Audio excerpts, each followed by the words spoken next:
ओम शांति। सभी व्यर्थ बोल मुक्त आकर्षण मूर्त सच्चे योगियों को सोमवार की गॉडली मॉर्निंग। हम हैं तुम्हारे, तुम हो हमारे। है ऐसी सच्ची प्रीत बाबा से? बन गए सभी नष्टो मोहा? निश्चय बुद्धि है सभी? ज्ञान चिता पर बैठे हैं? पवित्रता की प्रतिज्ञा पक्की है? यदि हाँ तो बहुत अच्छा। आज की साकार मुरली में बाबा हमसे संपूर्ण समर्पण चाहते हैं। इस रुद्र ज्ञान यज्ञ में हमें अपनी BMW स्वाहा करनी है। बॉडी, माइंड एंड वेल्थ, तन मन धन। तैयार है ना सब? और ऐसा करने में हमारा ही फायदा है। क्या? हम माया से बचे रहेंगे, फिर तो सारी जिम्मेवारी बाप की है। बाप का साथ होने से हम निर्बल आत्माएं शक्तिशाली बन जाती हैं और बलवान माया को पछाड़ देती हैं। तो हर प्रकार के तूफानों से बचने के लिए एक बाबा की ही छत्र छाया में रहना है। आज तारीख है 18 सितंबर 2023। गीता के 18 अध्याय। अंतिम लक्ष्य नष्टो मोहा स्मृतिर लब्धा। कैसे प्राप्त करें ये लक्ष्य? जानने के लिए सुनते हैं सच्चा गीता ज्ञान। शिव भगवान उवाच। मीठे बच्चे, बाप की आश है बच्चे पूरा पूरा नष्टो मोहा बने। जब पक्का वायदा करें बाबा आप हमारे, हम आपके, तब सच्ची प्रीत जुटे। बाबा की हम बच्चों से आश है कि हम पूरे पूरे नष्टो मोहा बने। एक बाबा से ही हमारी सच्ची प्रीत हो। तो पक्का वायदा करना है कि बाबा आप हमारे और हम आपके। कितने प्यारे ये नज़ारे। ऐसी सच्ची प्रीत शिव बाबा से हमारी हो। तो वादा करना है, निभाना है। प्रश्न है आज का, रुद्र शिव बाबा द्वारा रचे हुए यज्ञ और मनुष्यों द्वारा रचे जा रहे यज्ञों में मुख्य अंतर क्या है? इंसान और भगवान दोनों यज्ञ रचते हैं, क्या अंतर है? उत्तर में बाबा कहते, मनुष्य जो भी यज्ञ रचते उसमें जौ तिल आदि स्वाहा करते, वह मटेरियल यज्ञ है ना। जौ शरीर का प्रतीक, तिल आत्मा का प्रतीक, घी धन का प्रतीक, तो वो मटेरियल यज्ञ है। बाप ने जो यज्ञ रचा है यह अविनाशी ज्ञान यज्ञ है। इसमें सारी पुरानी दुनिया स्वाहा हो जाती है। और दूसरी बात बाबा कहते, वह यज्ञ थोड़े समय तक चलते। यह यज्ञ जब तक विनाश न हो तब तक चलता रहेगा। जब तुम बच्चे कर्मातीत अवस्था तक पहुंचेंगे तब यज्ञ की समाप्ति होगी। बाबा ने आके यज्ञ रचा, लेकिन जब तक विनाश नहीं होगा तब तक ये ज्ञान यज्ञ चलता रहेगा। हमारी जब कर्मातीत अवस्था हो जाएगी तो ये यज्ञ भी समाप्त हो जाएगा। और मनुष्य जो यज्ञ रचते हैं उसमें कुछ अवधि होती है, कुछ समय होता है, उसके बाद वो यज्ञ खत्म हो जाता है। और वो मटेरियल यज्ञ है जिसमें घी जौ तिल आदि डालते हैं। लेकिन बाबा ज्ञान यज्ञ रचते हैं और ये हमारे ऊपर डिपेंड करता है कि ये यज्ञ कितना समय तक चलेगा। हमारी कर्मातीत अवस्था तो विनाश तो हुआ ही पड़ा है। तो ये अंतर बाबा ने बताया मनुष्य द्वारा और भगवान द्वारा रचे हुए यज्ञ में। गीत बजा।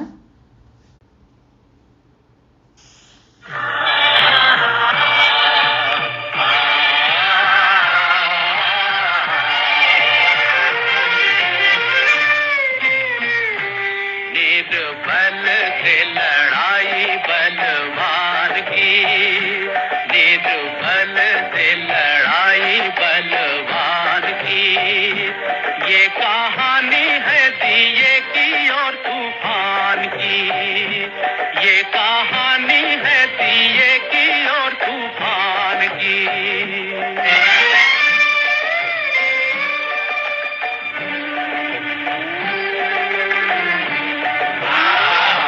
एक रात अंधियारी थी, दिशाएं कारी कारी, मंद मंद पवन था चल रहा। अंधियारे को मिटाने, जग में जोत जगाने, एक छोटा सा दिया था कहीं जल रहा। अपनी धुन में मगन, उसके तन में अगन, उसकी लौ में लगन भगवान की। ये कहानी है दिए की और तूफान की।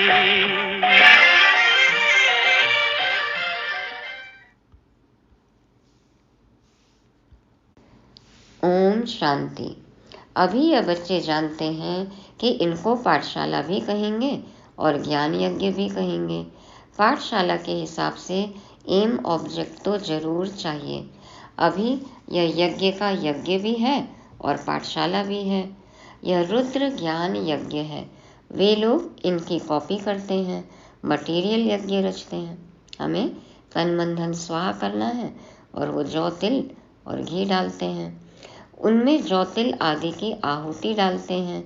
और दूसरा फिर बहुत बड़ा यज्ञ भी रचते हैं, जहाँ चारों तरफ शास्त्रों को रखते हैं। बहुत बड़ी जमीन ले लेते हैं, देखो कितने बड़े बड़े पंडाल लगते हैं। फिर एक तरफ चावल घी आटा आदि सब रखते हैं और दूसरे तरफ शास्त्र भी सब रखते हैं। जो शास्त्र मांगो वह सुनाएंगे।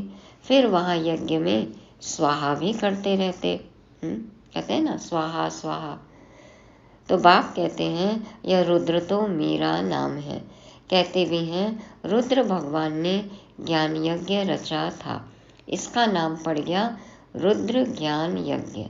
जैसे नेहरू के बाद नाम रखते हैं नेहरू मार्ग, नेहरू पार्क आदि। अब रुद्र तो है भगवान शिव, उसने ही रुद्र ज्ञान यज्ञ रचा है। इस यज्ञ में सारी पुरानी सृष्टि की आहुति पड़ती है।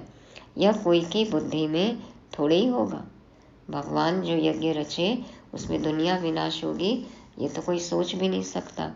कितनी बड़ी सृष्टि है, कितना दूर दूर शहर हैं, सब इस अविनाशी ज्ञान यज्ञ में आहुति पड़ जाएंगे।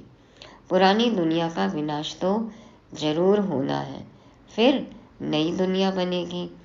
विनाश होने में नेचुरल कैलेमिटीज भी मदद करती है। तो यह है रुद्र राजस्व अश्वमेध अविनाशी ज्ञान यज्ञ। अविनाशी माना जब तक विनाश हो तब तक चलता रहेगा। ऐसा यज्ञ किसका चलता नहीं है। बहुत में बहुत 1 मास चलाएंगे, ज़्यादा से ज़्यादा 1 महीना 1.25 महीना ऐसे यज्ञ रखेंगे। तो गीता भी 1 मास सुनाते हैं। अब बाप समझाते हैं मैंने यह ज्ञान यज्ञ रचा है। यह है राजस्व अश्वमेध, यानी तुम्हारा जो रथ है उनको स्वाहा करना है, बलि चढ़ाना है। अश्व माना घोड़ा, मेध माना बुद्धि। तो तन मन बुद्धि सहित हमें समर्पित होना है। तो बाबा कहते हैं उन्होंने नाम दूसरा रख दिया है। दक्ष प्रजापति का यज्ञ दिखाते हैं, उसमें घोड़े को जलाते हैं। बड़ी कहानी है। बाप समझाते हैं यह है मेरा अविनाशी ज्ञान यज्ञ। अविनाशी द्वारा अविनाशी यज्ञ। ऐसे नहीं कि सदैव चलता रहेगा। जब सारी दुनिया के स्वाहा होने का समय आए तब तक यह यज्ञ चलना है, क्योंकि बाप है ज्ञान का सागर। भक्ति के तो ढेर शास्त्र हैं। ज्ञान का सागर बाप है तो जरूर उनके पास नया ज्ञान होगा। ऐसा ज्ञान दुनिया की कोई भी पुस्तक में नहीं है। क्या है नया ज्ञान? बाप अपना पूरा परिचय देते हैं और फिर सृष्टि चक्र कैसे फिरता है यह भी समझाते हैं, जिससे आत्मा त्रिकालदर्शी बनती है। त्रिकालदर्शी पने का ज्ञान और कोई दे न सके। तीनों कालों का ज्ञान कोई दे सकता है? एक तो ज्ञान को धारण करना है, दूसरा तुम बच्चों को योग बल से विक्रमाजीत बनना है। जन्म जन्मांतर के पापों का बोझा जो सिर पर है वह जलने में टाइम लगता है। कितने वर्ष हुए हैं तो भी कर्मातीत नहीं हुए हैं। इतने सालों से मुरली सुन रहे हैं लेकिन फिर भी कर्मातीत नहीं हुए हैं। कर्मातीत अवस्था जब आती है तब यज्ञ भी समाप्त होता है। यह बहुत बड़ा भारी यज्ञ है। ऊंचे से ऊंचे बाप रचते हैं तो बहुत बड़ा भारी यज्ञ है। आसार भी देखते हो, तैयारियां हो रही हैं। देख रहे हैं ना सब जगह तैयारी। आगे चलकर तुम देखेंगे नेचुरल कैलेमिटीज की भी तैयारी हो रही है। देख रहे हैं ग्लोबल वार्मिंग, हाँ, कैसे प्रकृति का दोहन किया हम मनुष्यों ने, और अभी उसका अंजाम देख रहे हैं क्या रिजल्ट है। कभी जोर से फ्लड्स होंगे, कभी अर्थक्वेक, कभी फैमन होगा, कभी अकाल होगा। वो लोग तो गपोड़े मारते हैं कि 4 वर्ष का प्लान बनाया है, फिर अनाज बहुत हो जाएगा। अभी भी देखो सारे रिसोर्सेज जो हैं वो कमी पड़ रहे हैं, इतनी जनसंख्या है। अरे खाने वाले मनुष्य भी तो बहुत जास्ती हैं। सिर्फ मनुष्य थोड़े ही, टिड्डियाँ, मक्कड़ आदि भी तो खा जाते हैं। कैसे देखो टिड्डियाँ आती हैं तो पूरा का पूरा खेत साफ कर देती हैं। फ्लड्स आते हैं, बहुत नुकसान कर देते हैं। यह बेचारों को पता नहीं पड़ता, पूरी की पूरी फसल खत्म हो जाती है। तुम जानते हो फैमन आदि पड़ना जरूर है। अतिवृष्टि भी होगी, अनावृष्टि भी होगी, अकाल भी होता है, सूखा भी होता है, बाढ़ भी आती है। आसार दिखाई पड़ते हैं। थोड़ी लड़ाई लग जाए तो अनाज आना ही बंद हो जाए।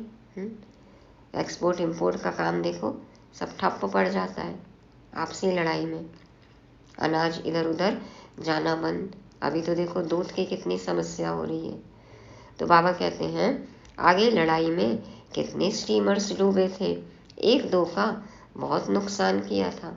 वार करते हैं ना, अटैक करते हैं एक दूसरे पर, तो नुकसान होता है। बाप कहते हैं 5000 वर्ष पहले भी यह यज्ञ रचा था और तुम राजयोग सीखे थे। यज्ञ रचा जाता है ब्राह्मणों द्वारा। गीता में तो लड़ाई आदि की बातें लिख दी हैं, संजय आदि भी हैं। यह सब है भक्ति मार्ग की सामग्री। यह भी अविनाशी है। फिर से भक्ति मार्ग में वही सामग्री निकलेगी। रामायण आदि जो भी शास्त्र निकले हैं फिर निकलेंगे। जिन्हों की राजधानी चली है, अंग्रेज आए, मुसलमान आए, यह सब होकर गए, फिर आएंगे। जो हुआ वो फिर से होगा, सब कुछ वैसे ही। तो बाबा कहते हैं कि फिर भी पार्टीशन होगा। बंटवारा हुआ ना भारत पाकिस्तान का, तो बाबा कहते हैं फिर भी पार्टीशन होगा। इन बातों को तुम जान सकते हो। तुम्हारे में भी नंबरवार हैं, कोई तो कुछ भी नहीं जानते। तो बाप समझाते हैं कितने यज्ञ रचते हैं, उन्हों को समझाना है। वास्तव में है अश्वमेध अविनाशी रुद्र ज्ञान यज्ञ, जो रुद्र शिव भगवान ने ही रचा था, श्री कृष्ण ने नहीं रचा। नाम में ही है ना रुद्र यज्ञ, तो फिर श्री कृष्ण का वही चित्र तो सतयुग में मिलेगा, फिर कभी मिल न सके, क्योंकि वह नाम रूप देश काल तो सब बदलता जाता है। हर जन्म में नाम रूप देश काल बदलेगा। ऐसे तो हो नहीं सकता कि श्री कृष्ण आकर अपने को पतित पावन कहलाए। पतित पावन एक ही परमात्मा है। ऐसे नहीं कि तुम कहेंगे पहले से ही क्यों नहीं रूप दिखाया। नहीं, ऐसे थोड़ी कि सब पहले से ही बता देंगे। हाँ, नर्सरी में ही क्या पीएचडी करा देंगे। तुम कहेंगे पहले से यह ज्ञान क्यों नहीं देते थे, एक ही रोज में क्यों नहीं ज्ञान देते। परंतु नहीं, यह तो ज्ञान सागर है, सो जरूर आहिस्ते आहिस्ते सुनाते रहेंगे। चलो बाबा तो एक दिन में सुना भी दे सार रूप में क्या हमारी कैपेसिटी है समझने की? हम इतना डाइजेस्ट कर सकते, हजम कर सकते थे, समझ सकते थे हर पॉइंट? तो बाबा कहते हैं कि ज्ञान सागर तो आहिस्ते आहिस्ते सुनाएंगे, ऐसे थोड़ी कि सब एक ही टाइम पढ़ लेंगे, नंबर वार पढ़ेंगे, और पढ़ाई में टाइम लगता है। इसका नाम ही है अविनाशी रुद्र ज्ञान यज्ञ। अब यह तो कहाँ भी लिखा हुआ नहीं है, शास्त्रों में निमित्त मात्र सिर्फ अक्षर हैं। भारत का प्राचीन सहज राजयोग। अच्छा, प्राचीन कब? शुरुआत में। तो जरूर इस अविनाशी ज्ञान यज्ञ से ही स्वर्ग बनाया होगा। बाप कहते हैं, मैं आता हूँ कल्प कल्प संगम युगे। उन्होंने भूल कर दी है, टाइम भी बदल दिया है। फिर सतयुग की आयु लाखों वर्ष लिख दी है, गपोड़े लगा दिए हैं। यह तो है 4 भाग। स्वास्तिका में भी 4 हिस्से कर देते हैं, ज्ञान और भक्ति। तो आधा हो गया ज्ञान, आधा हो गई भक्ति। आधा कल्प ज्ञान दिन, आधा कल्प भक्ति रात। ज्ञान की प्रालब्ध मक्खन मिलता है, भक्ति की प्रालब्ध क्या है? ज्ञान की प्रालब्ध है मक्खन। अब भक्ति भी कर रहे हैं तो कुछ तो मिलेगा ना। तो बाबा कहते हैं भक्ति की प्रालब्ध है छाछ, छाछ मिलता है। भक्ति की प्रालब्ध छाछ मिलती है। अब कौन मक्खन खाता है, कौन छाछ पीते हैं? गिरते गिरते एकदम खत्म हो जाते हैं। नई दुनिया को फिर पुराना जरूर बनना है, कलाएं कम होती जाती हैं। इसलिए अब इनको भ्रष्टाचारी विशेष कहा जाता है। आसुरी दुनिया है ना, तुम जानते हो। इन भक्ति आदि करने से कभी भगवान नहीं मिल सकता। भक्ति तो करते ही आए हैं, बंद होती नहीं। भक्ति करते करते भगवान नहीं मिलता है। जब भक्ति पूरी हो जाती है तब भगवान मिलता है। क्योंकि यदि भक्ति कर रहे हैं और मान लो ज्ञान में आ भी गए तो पूरी तरह से तो बाबा को नहीं अनुभव किया ना, तो कहाँ मिला बाबा, भगवान कहाँ मिला? अगर भगवान मिल जाए तो भक्ति बंद हो जाए ना। आधा कल्प भक्ति को चलना है। यह सब बातें मनुष्यों को समझानी पड़ती हैं। दुनिया नई कैसे बनती है, इसका चित्रों से साक्षात्कार कराना है। पुरानी दुनिया खत्म हो, फिर नई स्थापन होती है। अब एग्जीबिशन आदि की किसी बड़े से ओपनिंग करानी होती है, प्रदर्शनी का उद्घाटन कराते हैं ना कोई वीआईपी से, मदद तो लेनी पड़ती है ना। उनको फिर थैंक्स दी जाती है, बधाई देने लिए तार दी जाती है। कितने बड़े बड़े टाइटल अपने ऊपर रखवा दिए हैं। श्री श्री का टाइटल भी रखा लिया है। श्री श्री बाप समझाते हैं, श्रेष्ठाचारी दुनिया थी, अब भ्रष्टाचारी है। श्री श्री श्री 1008 खुद के नाम के आगे लगाते हैं, देखो। तो भ्रष्टाचारी दुनिया को फिर बाप श्रेष्ठाचारी बनाने आए हैं। वह फिर पहले से ही अपने ऊपर श्री नाम रख देते हैं। वास्तव में श्री लक्ष्मी, श्री नारायण सतयुग में ही कहा जाता है। राजाओं को श्री का टाइटल कभी नहीं देते थे, उनको फिर हिज हाइनेस कहते हैं। सबसे बड़े हिज होलीनेस लक्ष्मी नारायण की राजाएं भी पूजा करते हैं, क्योंकि वह पवित्र है।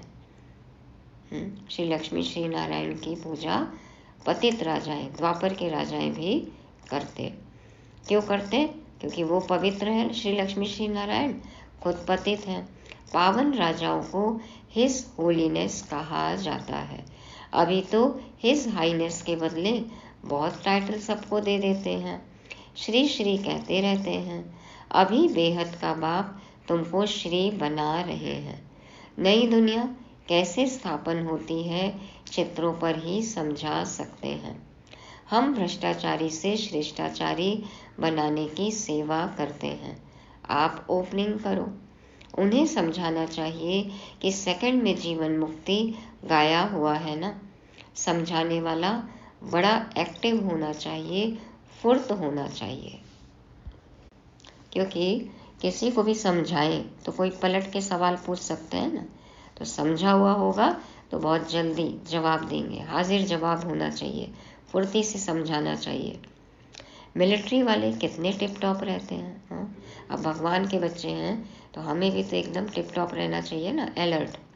तुम बच्चों का नाम कितना बड़ा है, शिव शक्ति सेना, तो हमारी रूहानी सेना है, तो कितना अलर्ट, टिप टॉप, एक्टिव, फुर्त, चुस्त दुरुस्त रहना चाहिए। यह ज्ञान मिलता ही है अबलाओं अहिल्याओं को, यहाँ की बातें ही वंडरफुल हैं। ऊंचते ऊंच भगवान और पढ़ाते देखो किन्हों को है। बाबा ऊंचे ते ऊंचा और किसको पढ़ाते हैं, अबलाओं को, अहिल्याओं को। अबला है ना निर्बल आत्माएं, अहिल्या पत्थर बुद्धि आत्माएं। तो बाबा कहते हैं कि यहाँ की बातें ही वंडरफुल हैं। ऊंचते ऊंच भगवान और पढ़ाते देखो किन्हों को हैं, अहिल्याओं कुब्जाओं को। भगवान उवाच उन्हों को राजयोग सिखलाता हूँ, ड्रामा में ऐसी नूंद है, परंतु अपने को सब पाप आत्माएं समझते थोड़ी हैं। बाप कहते हैं यह अंतिम जन्म पवित्र बनेंगे तो 1 सेकंड में जीवन मुक्ति पा सकते हो। आते तो बहुत हैं, आश्चर्यवत सुनंती कथनती, बाबा का बनंती, फिर वे किरंती और भागंती हो जाते हैं। फिर क्या होगा, रोवंती पछतावंती, फिर तो कुछ ना हो सकंती। जब चिड़िया चुग गई खेत तो क्या हो सकंती। तो यह शुरू से लेकर होता रहता है। सुबह को कहेंगे हमको पक्का निश्चय है, शाम को कहेंगे मुझे संशय है, मैं जाता हूँ मैं चल नहीं सकता। सुबह तो इतना बोले, निश्चय बुद्धि अपने को दिखाए, और शाम तक संशय बुद्धि हो गए। कहते हैं ना कि नापते इतना है लेकिन फाड़ते 1 गज भी नहीं। तो मंजिल ऊंची है, मैं छुट्टी लेता हूँ, ऐसे कह के चले जाते हैं।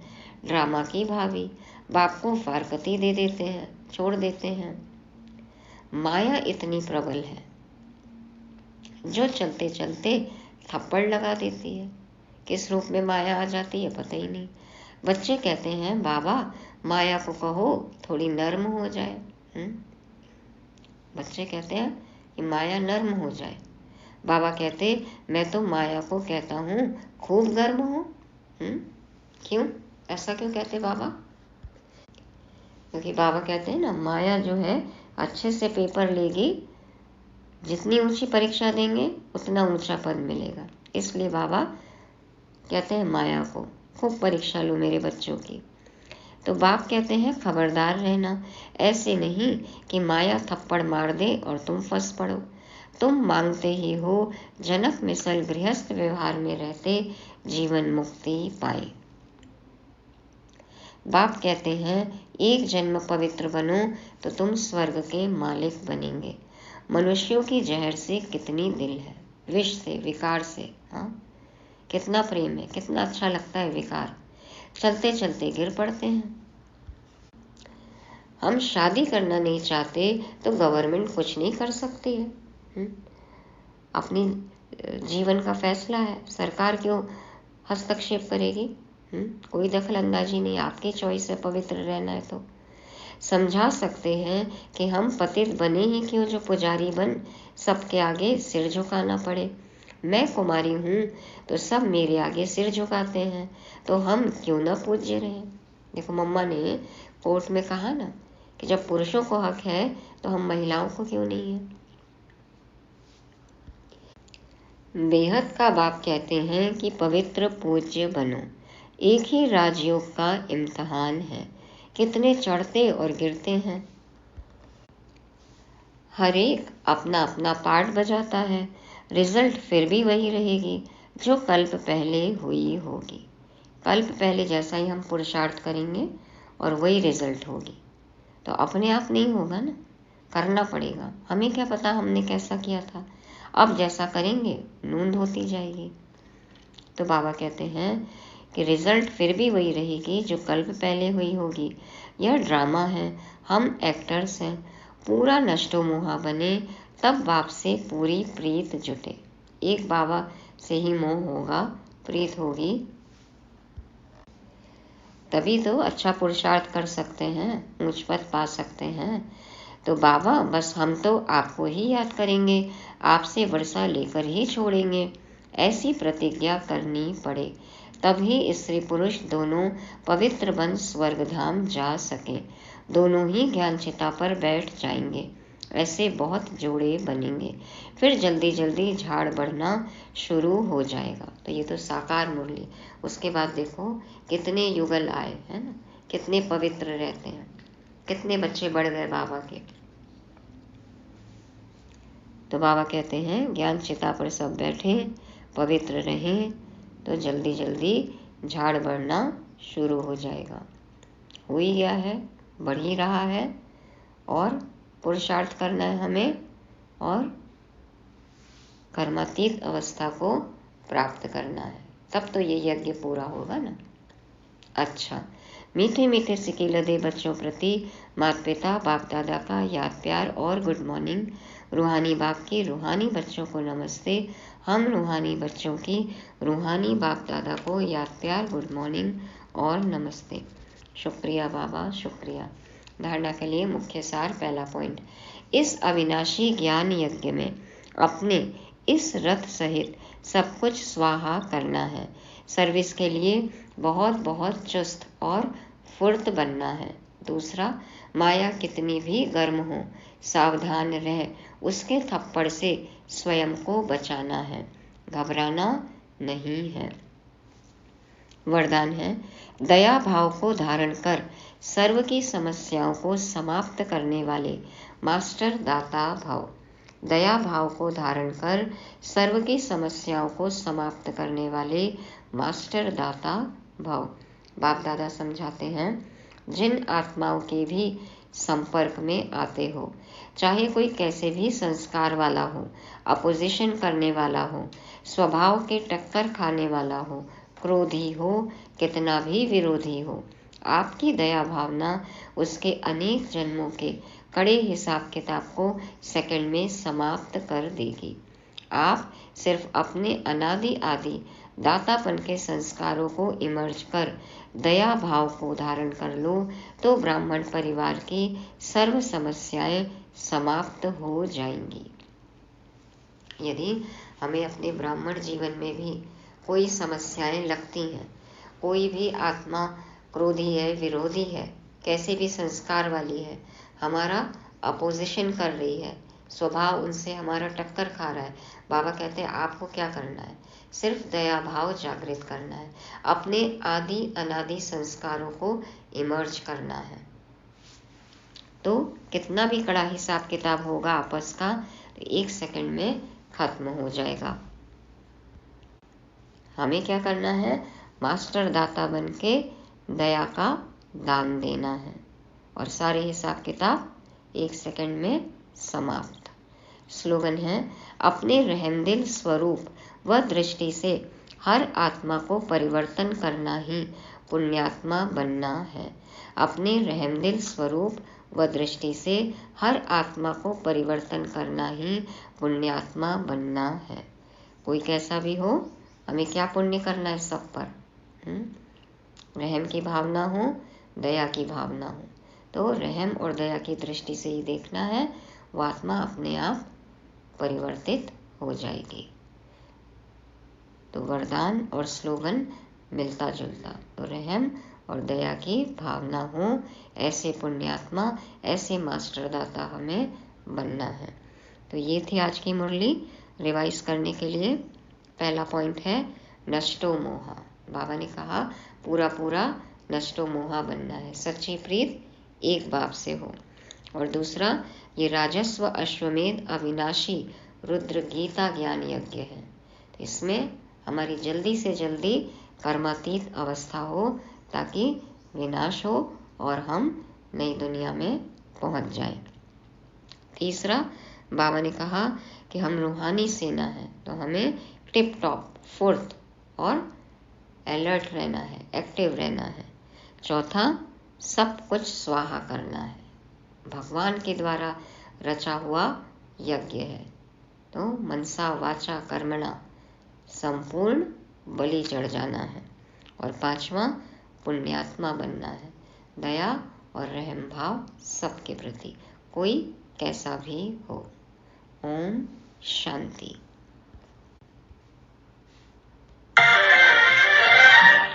कहीं दूर था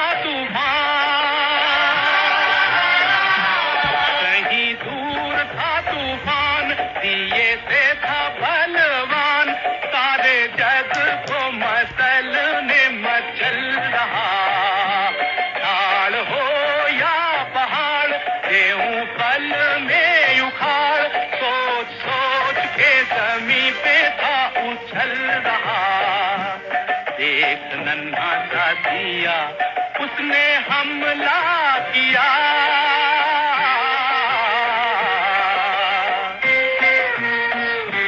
देख नन्हा सा दिया, उसने हमला किया।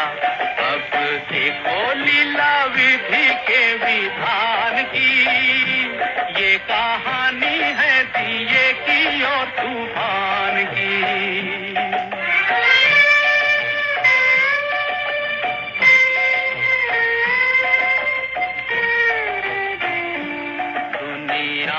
साथ छोड़ा, ममता ने मुख मोड़ा, अब दिए पे ये दुख पड़ने लगा। पर हिम्मत न हार, मन में मरना विचार, अत्याचार की हवा से लड़ने लगा। सर उठाना या झुकाना, या भलाई में मर जाना, घड़ी आई उसके भी इम्तिहान की। ये कहानी है जी